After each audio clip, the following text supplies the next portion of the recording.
Hi everyone, my name is Daria Hoover and I am a realtor with Keller Williams Realty East Bay in Walnut Creek. And I am Anna Kussmaul. I am with Stonecastle Mortgage out of Danville, and I'm a loan officer. okay. Hi Anna, thank you so much for coming here and agreeing to answer some of my questions. Thank you so much. Glad to be here. Thank you. So may I ask you, so Anna is a senior loan officer at Stonecastle Mortgage, and my question is, how long have you been doing this work and in being in this company? I have been in the mortgage industry since 1997, and I have been with my company since 2000, so 22 years now. Okay. Where else have you worked before? Prior to that, my very first company was with Emory Financial, and after that I worked for RPM Mortgage for a little time. Neither one are still in the business, and then that's why I'm at Stonecastle and been happy for 22 years. And you have a team under you. And I have a team that works under me. I have a great team. I have a marketing person, I've got an underwriter, I've got a processor, we have a closer. It's a great team. That's amazing. So what are the most common types of loans and what are the core differences between them, please? 30-year fixed is probably your most common loan. You also have what we call ARM loans or adjustable rate mortgages. We also have jumbo loans, and then you have government loans. The biggest differences are a 30-year fixed is exactly as it sounds. The rate is fixed for 30 years. You're going to make the exact same payment. The adjustable rate mortgage, it is fixed for a certain period of time. So for instance, on a 5-6 ARM, what we call 5-6 ARM, the interest rate is fixed for 5 years. After that, it can adjust every 6 months depending on your margin in the index. A jumbo loan is anything outside of Fannie and Freddie announces what they call conforming loan limits and high balance conforming. Anything above that is considered jumbo, and so we have loans for that as well. And they also can be ARM loans or 30-year fixes. They just happen to be for very high loan amounts. Like what would be the amount, the lowest amount for a jumbo?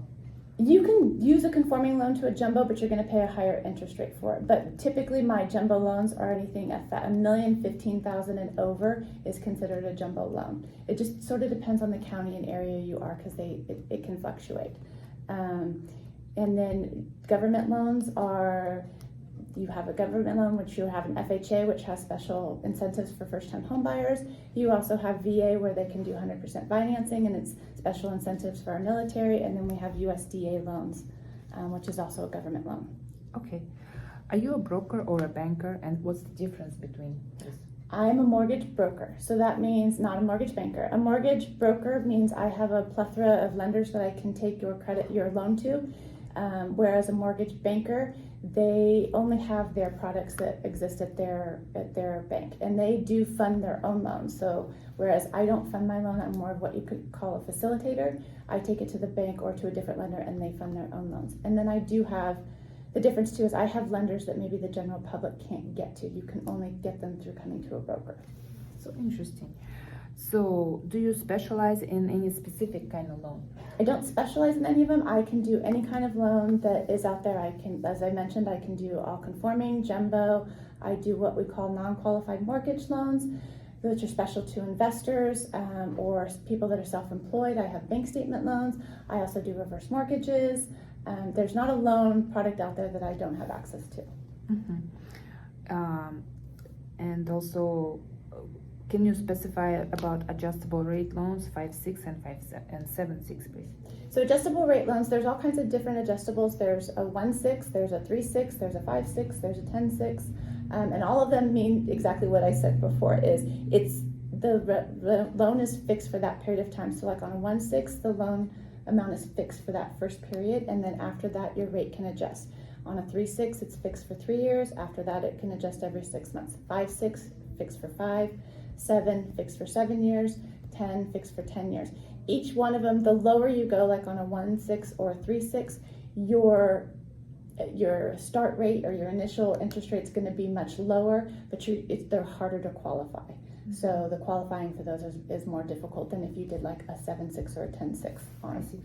I see. And so, but most of the time people will refinance before they even let's say within 5 to 7 years. Right? Correct. Most people do not stay in their mortgage more than 7 years. For different reasons, you're going to sell your property, you want to buy something bigger, you're going to move out of the area, you want to refinance and upgrade your property. So most people refinance before the 7 years. So a lot of times that's why people get adjustable rate mortgages. It's much easier. You're going to keep your payment lower for that set amount of time. That's why it's very important to have a conversation with your loan person. What is your end goal with this house? Is it your forever home? Are you just here till your kids get through college, high school? You know, what is that goal? And then it's our job to help you navigate the best product that makes sense for you. I see. Can you please tell me about the connection between the interest rates and the bond market? So when people hear that the Fed is raising interest rates, which is what's happening now, those interest rates are tied to prime. Prime is what your credit cards and like a home equity line of credit, those are tied to prime. So that would make your interest rates go up. Prime is not tied to the 30-year or the long-term mortgages. The bond market is tied to those. So you have your 2-year bond and your 10-year bond is kind of what we watch for that. And your 10 years, usually your 30-year fix. But when those two invert, when those two treasuries invert each other like they are right now, it kind of takes the ARM product out of play, because now all of a sudden your ARM is priced worse or just the same as a 30-year fix. So right now, because of the way the bond market is, it makes just as much sense to stick with a 30-year fix. Unless you're in the jumbo market, they play by their own rules. It's a little bit different, but for most people, you're going to look at a 30-year fix is going to be probably your best bet right now. I see. What is the importance of pre-approval? It's important to get pre-approved because how much are you going to know what you actually qualify for? The way the lenders determine income is not really the way that your income looks on your pay stub, especially if you get lots of different, if you have overtime and bonuses and how you get those bonuses paid. To you, that's income. The lender wants to see a history of it. If you get what we call restricted stock income, those kinds of things, not all lenders use that as income. So you need to come to a professional, a broker like me, who can really look at your income and say, this is actually what you qualify for. So that when you go looking for a home and you go to get into that pre-approval process with someone like yourself, a realtor, we can give you an accurate picture so you're not going to get to the end and find out that this person's not approved. I see. And do you do the complete pre-approval, underwritten? Yes, there are some lenders that will underwrite a loan before you find a property. However, depending on your credit package, you might not want to go to that lender because of rates or whatever. So it's better for me and the real estate agent to collaborate together and determine, I can tell you for sure this person's, approved. However, that lender that has the best rate doesn't do, you have to be in contract first. But as a professional and knowing what I've done, been doing it for so long, I can tell you that it's going to happen. Versus a lender over here I'll say it's probably better that we go with this lender and get that person underwritten. That way your seller knows, hey, there's no issues here. Because sometimes sellers want that. They want that affirmation that there's not going to be any issues. And that's fine too. We can get your loan underwritten. I see. Okay, thank you. So people are concerned about the rising interest rates lately. How is someone's buying power affected when the rate rises 0.5 or 1%? So if your purchase power can go down quite a bit. For somebody who is at the very max of what they qualify for. So let's say you qualify for $650,000 and your interest rate is 6.5%. If you don't find a property and when you finally do, interest rates have gone to 7%, all of a sudden you don't qualify for that $650,000 purchase price. Your purchase price has gone all the way down to $615,000. If it went a full interest point, so now instead of going 6.5%, let's say the rate went all the way to 7.5%. Now you're a full percentage point different. Your purchase power went from 650 to like 495,000. Or 595,000, excuse me. So that's a huge change in what you can buy now. So it's gonna be like 55,000 or more? It can be 55,000 depending on the rest of your credit package, but yes, it could be that much less buying power now. Oh wow, that's a lot. Yeah. Let's see. Some people are afraid of getting a loan and being stuck in debt for 15 to 30 years. What would you say to that? You're married to your home, but you date your rate. So by that I mean you're not tied to that interest rate. As I've mentioned before, most people refinance for various reasons within the first 7 years of getting a home. So there's Most loans don't come with a prepayment penalty, so if you got a mortgage and in a year interest rate went down, there's nothing that says you can't refinance to that lower interest rate. And typically you want to go back to the person that put you in that loan because they're very familiar with your whole credit package. They're going to know what makes sense. And if they're a good loan agent, they're going to stay in contact with you anyways. And they're going to remind you, hey, it's a good time to refinance. But if you have to pull cash out, if you have to do anything, you're not tied to that rate. There are options out there. And a good mortgage professional will have a strategy for you. We pull cash out now, we're going to look in 6 months, because in 6 months it's not considered cash out anymore. We can refinance you into a lower rate. I see. What are the pros and cons of becoming a homeowner? The pros and cons of becoming a homeowner. The pros of becoming a homeowner is it's your home. You have pride in ownership.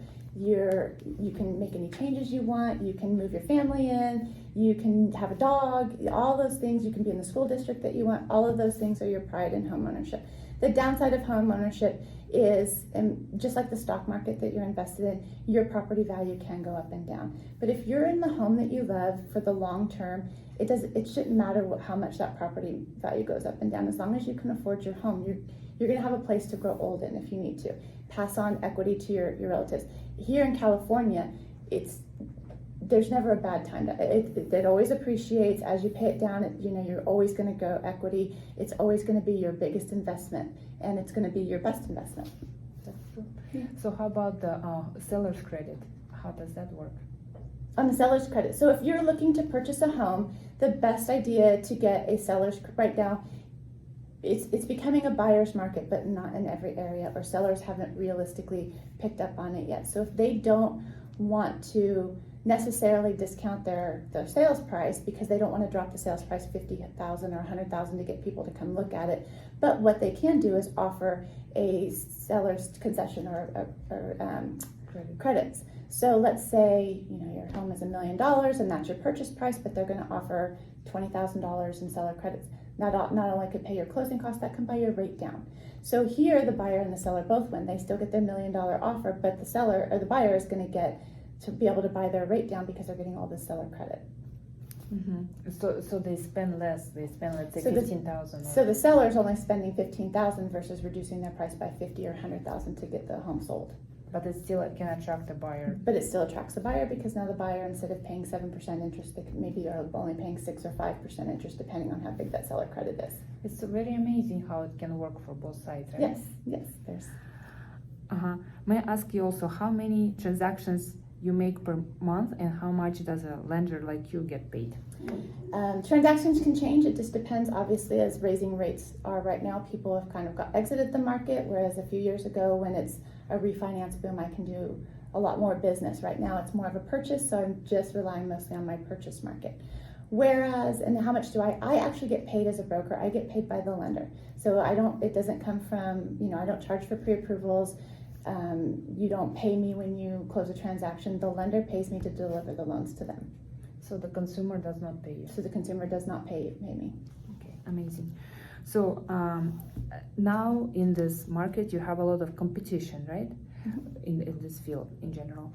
So I know you joined some open houses, like you joined me several times in an open house, so which was very helpful and supportive of you. Thank you so much. Okay. So what else do you do to attract new buyers, new clients? New clients. So I try to host several open houses. I do first-time home buyers. I work with credit unions as well to, they have a lot of young clients, to do home buyer and credit seminars with them to try to attract new buyers. I also belong to lots of chambers. I'm very engrossed in my community, so people know that I'm the person that does mortgages. So just by recognition, I get a lot of business that way as well. Okay. Yeah. And also, do you lock the rates when someone in the contract? Yes, when somebody's in a contract, I can lock a rate. I do have the ability to lock prior to going into, like if you're in a new construction, we can lock a rate now, but it can get a little expensive, so you want to make sure that we know when you're going to close. Okay, but if it's not a new construction and someone just signed a offer and then Yes. they can lock the rate. Yep, we can lock your rate in right away. As long as I have all of your other credit pieces, absolutely, we can lock in your rate right away. How about the speedy closing of the? So I work with a lot of lenders, and a lot of times I try to get what we call your CD at initial underwrite, which is that disclosure that you need before you can get your loan documents released. So we'll do that at the beginning, and I'm actually averaging 13 days right now on closings on new purchases. This is under 2 weeks. That's very fast. Yeah. Thank you very much. That makes it like smoother for the Yes. sides. Very smooth, because most of the documentation I've already gotten up front from my client, so we can move really quickly once you go into contract. We're really just waiting on the title and escrow pieces and the contract portion. What do you say about down payment assistance? I do have lenders that do down payment assistance. Down payment assistance is one of those things where the state of California has down payment assistance, and then sometimes the counties have down payment assistance. The big difference is the state has a fund that keeps getting regularly funded, so they don't run out of money. Whereas if you're getting down payment assistance from your county or city, they're typically funded in the beginning of the year, so by the end of the year, there's a good chance they're running out of funding. So if you didn't find a property and you think you're getting down payment assistance from your county, it's important that we continually check in and make sure they have those funds. Whereas from the state, if you're getting down payments from the state, you have to go through specific lenders that are approved, like me. I'm a broker that's approved. And I have lenders that are specifically approved, and we would keep you in an approved status so that we can move quickly once you go into contract. And so the assistance is tied to someone's income, right? The assistance is tied to your income. It's also tied to your credit score. It's also tied to your debt to income, or how much you plan on borrowing as well. Okay. Have you had clients that have been underqualified for the amount of mortgage, and because of that they couldn't afford paying the mortgage and lost their home? So prior to 2008 in the financial crisis, there wasn't a hard set guidelines on debt to income, and you could get away with quite a bit. That changed. There was the Dodd-Frank Act that came out and really scrutinized the mortgage industry. So that really put into place things like, how much debt, how high can your debt to income qualify, how credit scores. There's a full package that you have to look at, credit package. Now before, Fannie and Freddie will buy it. Fannie and Freddie happen to be the largest purchasers of mortgage-backed securities, which is loans. So the idea of that happening is very reduced. That's why you see such a low foreclosure rate now.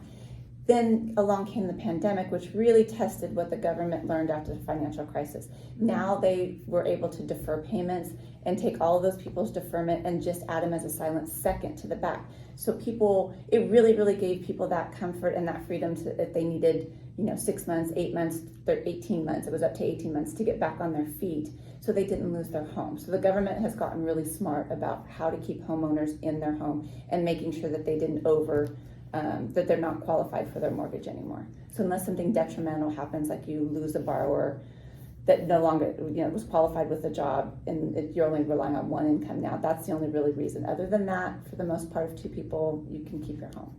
That's very good. What do you like about your work?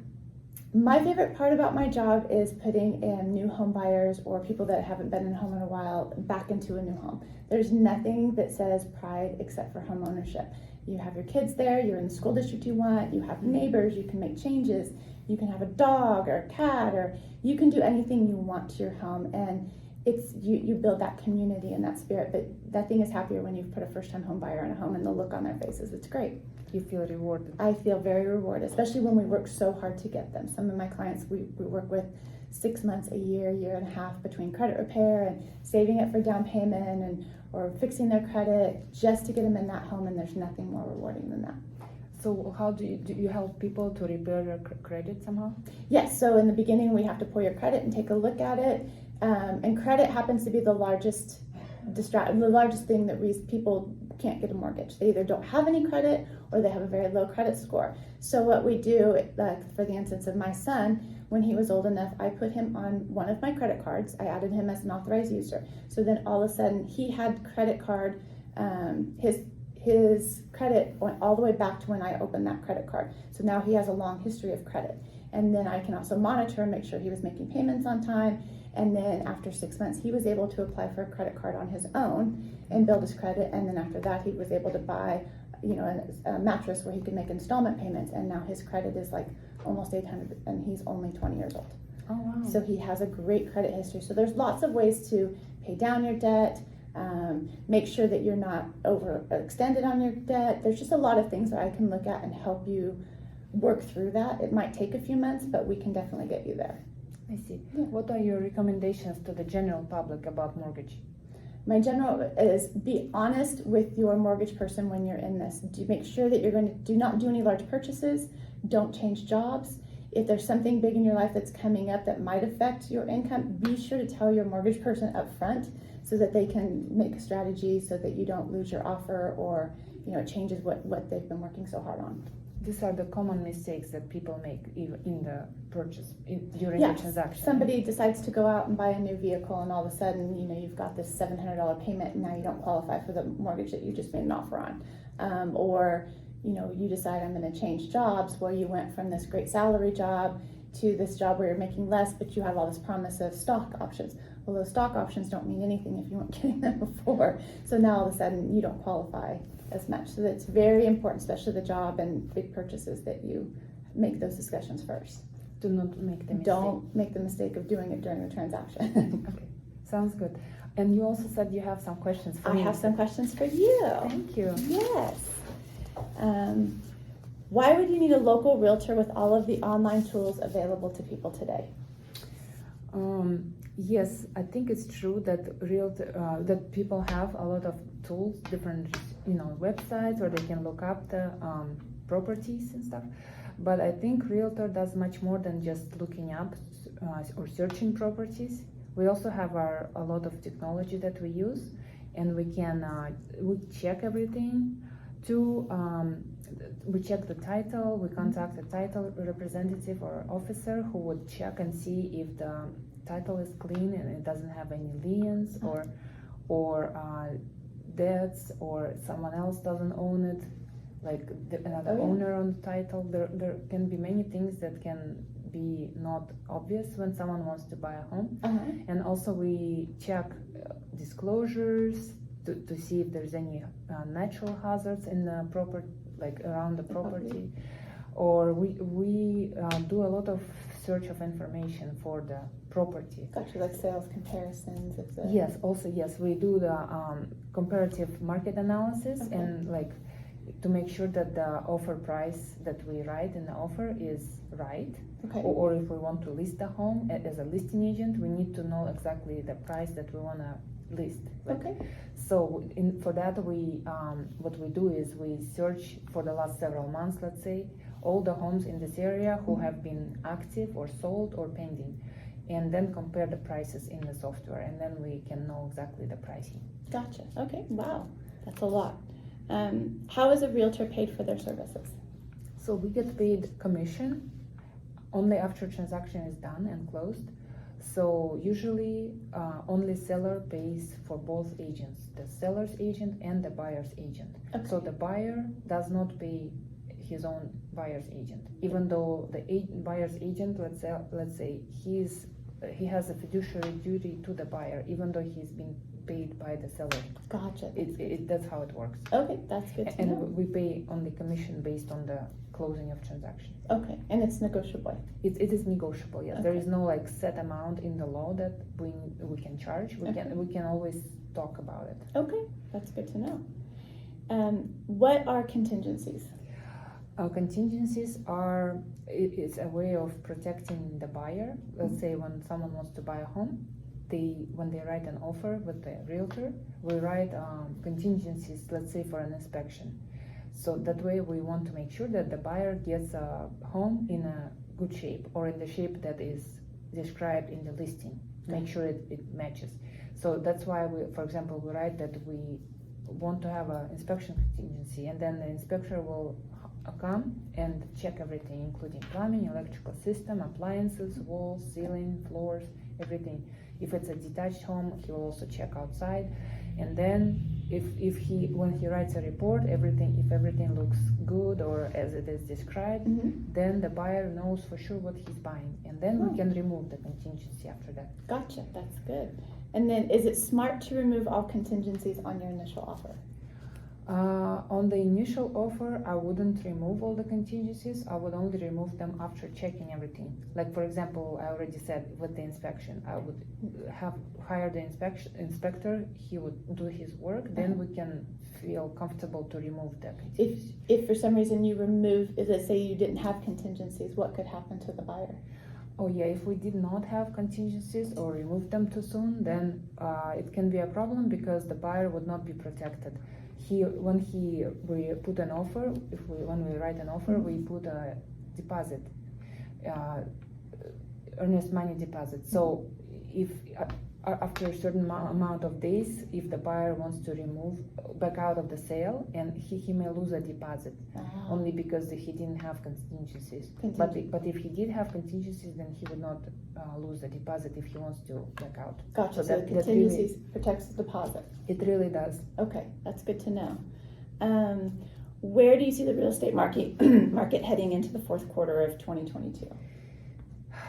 My understanding is that because of the rising interest rates that we just talked about, it really affects the purchasing or listing prices of the homes.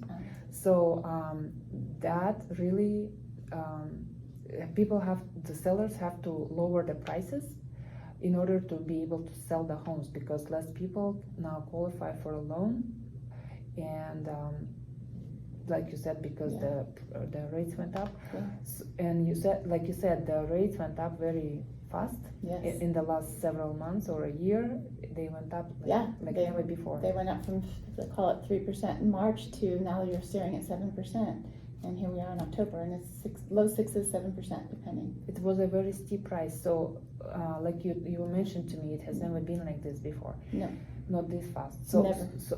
So basically that's why now sellers have to lower the price for the buyers to be able to afford to buy a home. That makes and sense. that's why my opinion is that it's gonna continue to go down until the interest rates will level out or stop rising. Then it will. I think that the house prices will stop going down. Have you seen? Is there a lot of inventory now, or do we still have low inventory? Or yes, we do have.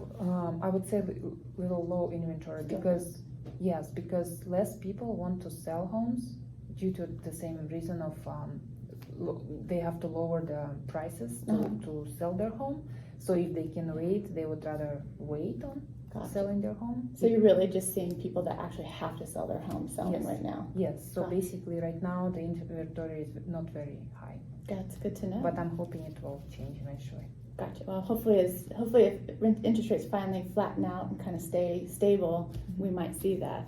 And what made you want to become a realtor?